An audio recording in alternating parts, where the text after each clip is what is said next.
Fall army worm मक्का की फसल पर गंभीर प्रभाव डालता है। यह कीट अपनी बहुफसलनाशी प्रकृति के कारण पौधों को नुकसान पहुंचाता है। मक्का के पौधों पर हमला करने के बाद यह कीट पत्तियों को इस हद तक खा जाता है कि केवल उनकी शिराएं बचती हैं। संक्रमण के प्रारंभिक चरणों में यह कीट गोभों को खा सकता है, जबकि बाद में यह पत्तियों को नष्ट करता है। पत्तियों पर गीले लकड़ी के बुरादे जैसा कीटमल और पत्तियों के कटी फटी होने के लक्षण इस कीट के संक्रमण की प्रमुख पहचान है। फॉल आर्मी वर्म के नियंत्रण के लिए प्राकृतिक उपाय अपनाए जा सकते हैं। इस कीट के अंडों को नष्ट करने के लिए ट्राइकाग्रामा, रपी और टेलिनोमस रेमस जैसे अंड परजीवी कीटों का उपयोग किया जाता है। ये परजीवी कीट फॉल आर्मी वर्म के अंडों पर हमला कर उन्हें नष्ट कर देते हैं, जिससे इस कीट का प्रकोप कम हो जाता है। इन उपायों का उपयोग कर मक्का की फसल को इस कीट से बचाया जा सकता है। हिमाचल प्रदेश सरकार ने राज्य में प्राकृतिक खेती को बढ़ावा देने के लिए हिम उन्नति योजना की शुरुआत की है।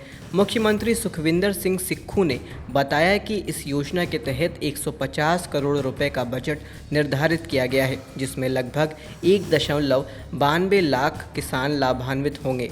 यह योजना उन किसानों को समर्थन प्रदान करेगी जो पहले से ही 32,149 हेक्टेयर भूमि पर रसायन मुक्त खेती कर रहे हैं। योजना का उद्देश्य क्लस्टर आधारित विकास मॉडल के माध्यम से प्राकृतिक खेती को बढ़ावा देना और राज्य के कृषि क्षेत्र को आर्थिक रूप से सशक्त बनाना है। हिम उन्नति योजना के तहत छोटे और सीमांत किसानों को संगठित कर थोक उत्पादन में सक्षम बनाया जाएगा, जिससे उन्हें बाजार में अधिक लाभ मिल सके। यह योजना विभिन्न मौजूदा कृषि योजनाओं को एकीकृत करेगी और पशुपालन, बागवानी, मत्स्य पालन और ग्रामीण विकास जैसे विभागों के साथ समन्वय कर इसका प्रभाव बढ़ाएगी। विशेष रूप से यह योजना महिला किसानों, अनुसूचित जाति, अनुसूचित जनजाति और बीपीएल परिवारों के लिए लाभकारी होगी, जिससे समाज के कमज़ोर वर्गों को अधिक अवसर और समर्थन प्राप्त होगा। भारत के कई राज्यों में मानसून की भारी बारिश से बाढ़ जैसे हालात उत्पन्न हो गए हैं। दिल्ली, हरियाणा और उत्तर प्रदेश समेत कई क्षेत्रों में लोग मुश्किलों का सामना कर रहे हैं। मौसम विभाग ने इन क्षेत्रों में बारिश की संभावना को देखते हुए सतर्क रहने की सलाह दी है। इस सप्ताह पश्चिमी हिमालय क्षेत्र में हल्की से लेकर मध्यम वर्षा की संभावना है। 18 अगस्त तक हिमाचल प्रदेश, उत्तराखंड और उत्तर प्रदेश के कुछ हिस्सों में भारी बारिश हो सकती है। जम्मू कश्मीर और लद्दाख के इलाकों में भी 17 अगस्त तक बारिश का दौर जारी रहने की संभावना है, जिससे वहां के निवासियों को सतर्क रहने की आवश्यकता है। पूर्वोत्तर भारत में भी इस सप्ताह भारी बारिश की संभावना जताई गई है। अरुणाचल प्रदेश, असम और मेघालय के विभिन्न हिस्सों में 18 अगस्त तक भारी बारिश हो सकती है। इसके अलावा नागालैंड, मणिपुर, मिजोरम और त्रिपुरा में भी भारी बारिश का अनुमान है, जिससे बाढ़ और भूस्खलन का खतरा बढ़ सकता है।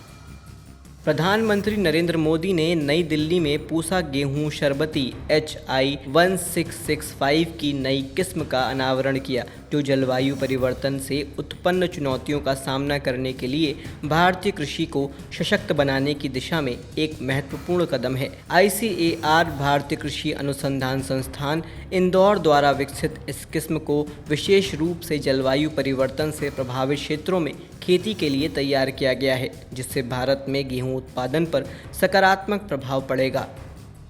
पूसा गेहूं शरबती HI 1665 ICAR भारतीय कृषि अनुसंधान संस्थान इंदौर द्वारा विकसित एक खुला परागण गेहूं की किस्म है, जो समय पर बोई गई सीमित सिंचित स्थिति के लिए आदर्श है। इसकी परिपक्वता अवधि 110 दिन है और इसकी औसत उपज 33 कुंटल प्रति हेक्टेयर है। यह किस्म गर्मी और सूखे के प्रति सहनशील है, जिसमें गर्मी और सूखा संवेदनशीलता सूचकांक क्रमश 0.98 और 0.91 है। पूसा शरबती में उत्कृष्ट अनाज की गुणवत्ता के साथ जैव फोर्टिफाइड जस्ता सामग्री है और यह पत्ती और तना सड़न के प्रति प्रतिरोधी है। यह मध्य प्रदेश, महाराष्ट्र, कर्नाटक और तमिलनाडु के मैदानी इलाकों में सफलतापूर्वक उगाई जा सकती है। ICAR राष्ट्रीय चावल अनुसंधान संस्थान कटक द्वारा विकसित धान की नई किस्म CR धान 416 यानी कि IET 30201 को कृषि वैज्ञानिकों ने रोग प्रतिरोधी बताया है। यह किस्म गोलाकार धब्बे, नेक ब्लास्ट, शीत रॉट, चावल टनग्रो रोग और ग्लूम मलिन किरण के प्रति मध्यम प्रतिरोधी है। साथ ही यह ब्राउन प्लांट हॉपर, टिड्डे और स्टेम बोरर जैसे कीटों के प्रति भी प्रतिरोधी है। सियार धान 416 की उपज 48.97 कुंटल प्रति हेक्टेयर है और इसकी पकने की अवधि 125 से 130 दिन है। इसे पश्चिम बंगाल, महाराष्ट्र, गुजरात और तटीय खारे क्षेत्रों में उगाने के लिए सही माना गया है।